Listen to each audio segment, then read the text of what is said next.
Now, you don't need to be a rocket scientist to understand just how important the midsize family sedan segment is to US buyers. Today, I'm taking a look at one of the top sellers in the segment, the refreshed 2016 Nissan Altima.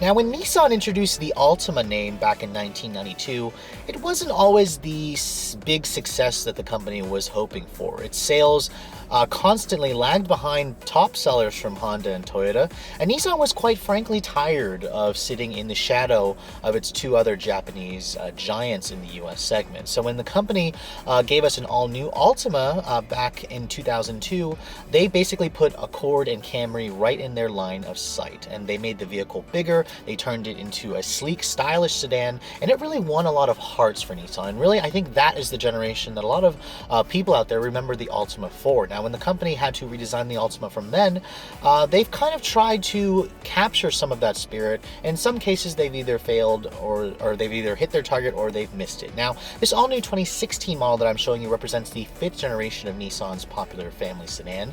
And this Altima constantly trades places with the Accord to be either the second or third best-selling midsize family sedan in the market, with the company moving easily over 300,000 units of these every year. So what exactly has Nissan gotten right? Now, this current generation was introduced in 2013, right around the same time that Honda and Ford introduced new versions of their family sedans. And you can see the exterior design of this 2016 model certainly doesn't look terribly different versus the 2015 model. You can see Nissan added a couple of corporate new styling elements here. The front end has the company's new V-Motion signature nose on the front, these slightly redone headlights that do look a lot like the 2016 Nissan Maxima, which has been a pretty big success for the company. Around the sides, you can see my SV Tester does have some slightly restyled wheels. They do look a lot better versus the previous 2015 models. Now, speaking of the trim levels, you can take this car in 5 different trims. There's starting at the base, 2.5S, 2.5 SR, which is new for 2016, 2.5 SV, which is my tester, and then 2.5 SL. From there, you can also choose 3.5, which designates the engine. That's the 6-cylinder. There's the SR and SL if you guys want the V6. Now, looking around the rear, Nissan kind of given this car, honestly, in my opinion, kind of a bland look. It basically just looks like every other family sedan on the market. Actually, the profile of the car basically just looks like a Camry, to be honest. There are certain angles of the new Altima where I feel like I'm looking at the Camry. And to me, it certainly tries to be stylish. It just doesn't have that charisma, that charm, that sleekness that you see in the Ford Fusion or the Mazda 6, for example. Certainly not the same magic that a lot of you saw when the company introduced the 3rd generation Altima back in 2002. Now, luckily, dual exhaust do come standard even on the 4-cylinder models. The V6 models, of course, included. And overall, the overall length of this car is about 191 inches long, about 109-inch wheelbase. It sits right in the middle of the midsize family sedan class, and that's basically the persona that I get from the Altima. It's kind of a very middle-of-the-road, blend into the crowd kind of vehicle. But let's take a look at the inside and see some of the changes that Nissan made for this refreshed model. Now, for the inside of the 2016 Nissan Altima, you can see this is where the company kind of just took a little break. Honestly, it looks like they've decided to save all of the refreshes for this 2016 model year for the exterior, because at a glance, I'm not really noticing anything different with this 2016 Altima versus the 2015 or even the 2013 model that I showed you. This SV does have these cloth seats that do have Nissan's zero gravity foam inserts, so they are relatively comfortable. I actually didn't find them to be all that comfortable. I found the leather in the Murano to be better. The cloth just doesn't have that softness that you get with the leather models. Now, stepping inside, of course, it's a family sedan, so it's a very easy car to get in and out of. Good view of the road, of course, not that SUV look, but some of you don't always like to sit up high. Now, shutting the door, It has a pretty decent solid thunk. I've heard a little bit more nicer notes from some of its competitors, but you can see the SV model does come with the push button start as standard. It does also give you remote start, so it's one of the reasons why you would choose an SV model over the S model. And you can see here all you have to do is keep the key fob in the vehicle. It's Nissan's typical intelligent key fob. I feel like it's time for them to replace this. This key's certainly getting old. Just put your foot on the brake and then push this button here to fire up the engine. And of course, I have the motor that most of you are probably going to buy. It's Nissan's corporate QR25DE. That's the engine code for their 2.5-liter 4-cylinder engine. And they've been using this engine for years. In fact, this engine first came out when Nissan showed us the 2002 Altima. So they've added some refinements over the years, but we'll go into that later on in the video. Now you can see the overall interior of this 2016 model. I really, guys, I can't tell you enough. I'm having trouble finding any of the changes that Nissan made. I mean, aside from maybe some new trim pieces here and there, this is pretty much the standard stuff that you saw back in 2013. So it is starting to look a little bit bland, a little bit dated, especially compared to its competition. The materials in here are pretty much average. There's soft touch materials on the door panels. It's hard touch plastic up here and right there. Right here it is soft touch. There is some silver painted plastic, kind of to break up the black in here. The door panels, this is soft touch in the upper portions here. It's nicely leatherette stitched or leather padded right here for the armrest. Now, a convenience package on my tester gives you one touch automatic up down for both front windows. If you don't get that convenience package, or if you get the S model, it won't have the one touch for both front windows. The steering wheel, it's basically the same steering wheel you saw from the 2013 model. It is leather wrapped on the SV, so it's nice that they gave you that. The gauges are pretty clear. That's the helper LCD screen there that looks relatively nice. It gives you all the information that you basically need. It's controlled via this little button here on the steering wheel where it will show you your driver assistance stuff. It'll show you your average fuel economy, your warning information, your settings, your tire pressure information, all that kind of stuff. Now, looking at the center stack here, this really hasn't changed much. It's very simple. So again, if you guys are looking for a car that has very little annoyances, it's pretty much just you get in the car and you know how to use it. The Altima is one of them. You can see you have 4 knobs here. 2 of them control the climate, 2 of them control the radio and the tuning. I applaud Nissan for their simplicity, especially with Honda going away from these buttons and knob. I prefer this setup, so I have to give Nissan credit there. The screen right here is the standard 5-inch head unit. If you guys go for the navigation package on this SV, it'll give you a 7-inch screen. It's not as nice as what you're going to find in the Murano or the new Maxima, for example, but when you put the vehicle in reverse, you do have a nice backup camera.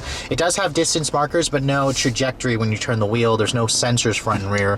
Nissan doesn't offer their automated 360-degree camera like they do on the Murano or the Maxima on the Altima. You have to go up a model. Now, a couple of things I really hate about this system, for example, if you look at here, there's no phone button on the dash. Now, phone for me is something that I use quite often. In fact, when I was trying to pair my phone to the system, it was kind of slow to actually pair the phone.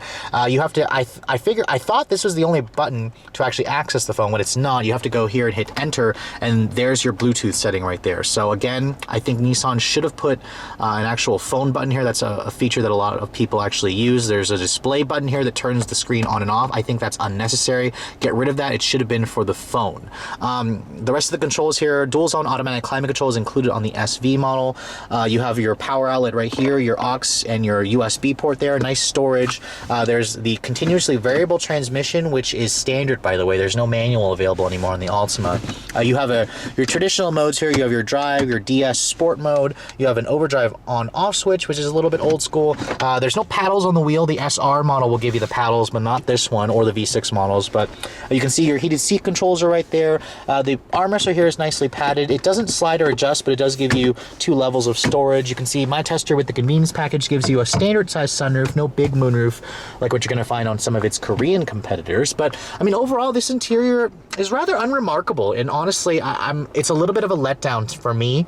There's nothing really wrong with it. It's just not memorable. Again, I'm gonna constantly say that in a review because a lot of its other competitors, such as the Mazda 6, for example, or the Accord, certainly leave a much better impression for me, and maybe for you if you guys are going to be cross-shopping these vehicles. The back seat of the 2016 Altima is also pretty much just the norm for the class. You can see the legroom is pretty good. The opening is large. There's no crazy roofline here that'll basically cut your head off if you guys don't get it in a special way. You can see getting inside, the floor is relatively low. There's decent headroom over here, and you can see my convenience package gives you the rear seat vents. The lower trims will not have that. There is no flat floor here, but it's relatively low.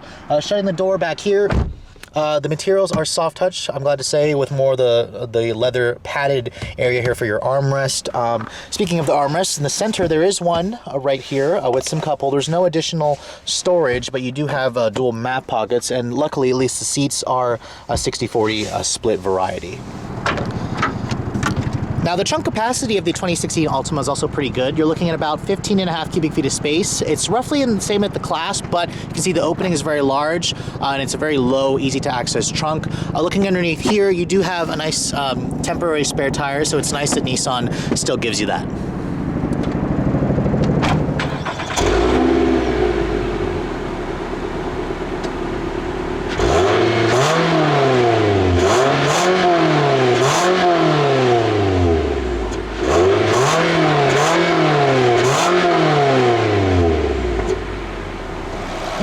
The hood of the 2016 Altima, what you're looking at is a pretty conventional motor here. There's no turbos, there's no direct injection, so it's a pretty rather basic engine for the class nowadays. It's the company's 2.5-liter QR25DE 4-cylinder engine. It does have variable valve timing. You can hear it just has port injection. There's no ticking noise that you associate with direct injection. The numbers are okay, 182 horsepower and 180 pound-feet of torque. It's pretty class competitive for this segment, but again, its competitors offer more technology. Now, Nissan brings you that technology with the transmission, that Xtronic CVT, which has been updated. I believe it's now in its 4th generation. It gives you pretty stellar fuel economy numbers, 27 in the city and 39 on the highway, and of course this takes regular gas. Now, if this is not enough motor for you, you guys can pony up for the 3.5-liter V6 engine. That produces 270 horsepower and a 278 pound-feet of torque. Of course, the Altima only comes in front-wheel drive. As you can see, there's no all-wheel drive model, which is kind of sucks for me because as you can see, there is snow on the ground. I got this car stuck a couple times, but as a daily commuter car, it moves the car out well. Let's get out on the road and take a look at how it all works together, shall we? Now, I showed you guys a pretty in-depth review of the 2015 Altima equipped with its rather potent 3.5-liter V6. Earlier than that, I also showed you guys a full review of the 2013 model when this 5th gen came out. 2 years ago. It was the 4-cylinder SL, and so far the Altima has always kind of been a little bit of a mismatch for me in terms of driving dynamics for its class. When the car was first introduced, it was rather on the soft and bland side. Nissan gave it a pretty big redesign in 2002 and made it more sleek and sporty. So I'll keep an open mind. Let's take a look at this fully refreshed 2016 Altima and see exactly where it fits in the crowded midsize family sedan segment. Now, at initial glance, the Altima's driving dynamics really haven't changed much for me. This little mid-model year change that Nissan did really only addressed the model's styling. I mean, with new competitors from Honda, from Toyota, from Hyundai, Kia, from Mazda, Nissan really needed to do something to keep the Altima fresh. And I have to say, the design of the car certainly takes a lot of inspiration from the very successful Maxima, but you can see the overall dynamics of the car haven't changed much. The steering is still on the light side, pretty numb. The 4-cylinder and 2.5-liter engine combination certainly go about its business without much fuss, although if you guys are a little bit heavy with the throttle, you will hear that rather grainy and rather unpleasant sounding 4-cylinder engine. So overall, the Altima is still a very pleasant car. It's just not a very memorable car. And in this class of vehicle, I think that is important. I mean, when you have so many competitors, you need something that stands out. And for me, unfortunately, the Altima's dynamics are certainly a little bit lackluster. The visibility in here, of course, is good. The car is certainly free of a lot of annoyances. The ride is okay. It soaks up the bumps pretty well. The noise levels in here are pretty much in the middle of the class. I mean, overall, to me, the Altima has a very middle of the road kind of feel. It just blends in. So if you guys are looking for a family car that doesn't draw very much attention to itself, that basically just hides you from the rest of the vehicles on the road, this is pretty much your sedan.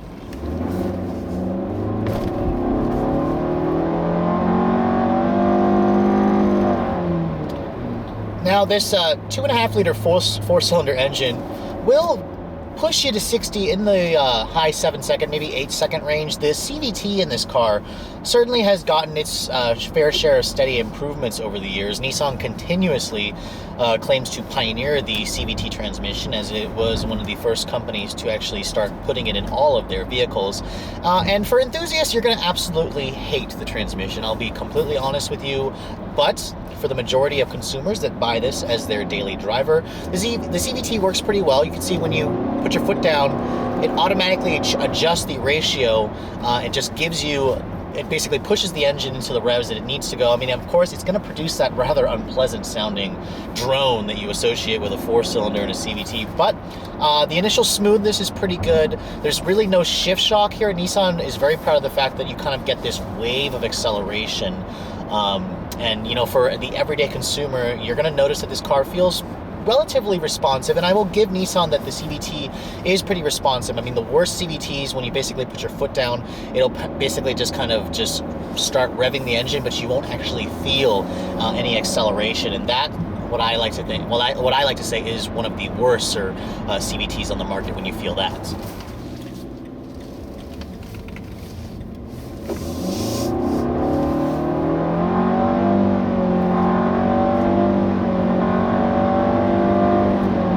One thing that I actually do appreciate about Nissan CVT is the fact that it will mimic gears when you are driving the car rather spiritedly. You can hear it kind of pretends to shift like it has actual gears, but there's simulations. Now, this particular SV that I'm driving does not have the paddle shifters that the SR gives you, so it doesn't have a manual mode. It just has a DS Sport mode here, which automatically raises the revs, as you can see. And there's also a really old school overdrive off button. I hadn't seen one of those in a while.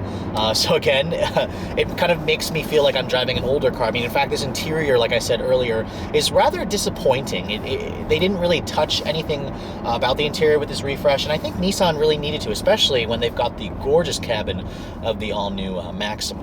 Now, one area where the Altima was lacking was its driver assistance tech features. Now, this new one does offer a couple of new additions versus the old one. There is now forward emergency braking. There's Nissan's intelligent adaptive cruise control. And then there's the lane departure warning, the blind spot monitoring. Those features were on the previous Altima, but again, they've pretty much just added those driver safety features that a lot of its competitors are including nowadays. So Nissan really, again, is just now caught up to its competition. Now, coming up to the conclusion of my review, let's talk about a few numbers here. Now, regarding the fuel economy, the Altima still gets one of the top fuel economy numbers in the class, 2739, if I'm not mistaken, on this SV. Now, I've actually been averaging just under 30 miles to the gallon in mostly city driving. Now, on the highway, I did get it very close to that 40 mpg mark, and that is very impressive considering this is a mid-sized family sedan. It's getting basically the same kind of fuel economy that you get from a compact car, which is a class below that. So you can credit that to Nissan CVT. You can also credit it to the lightweight. The Altima is one of the lightest vehicles in the class, and Nissan should be very, very proud of that. Now, regarding the price, this mid-sized family sedan segment is very competitive, as you all know.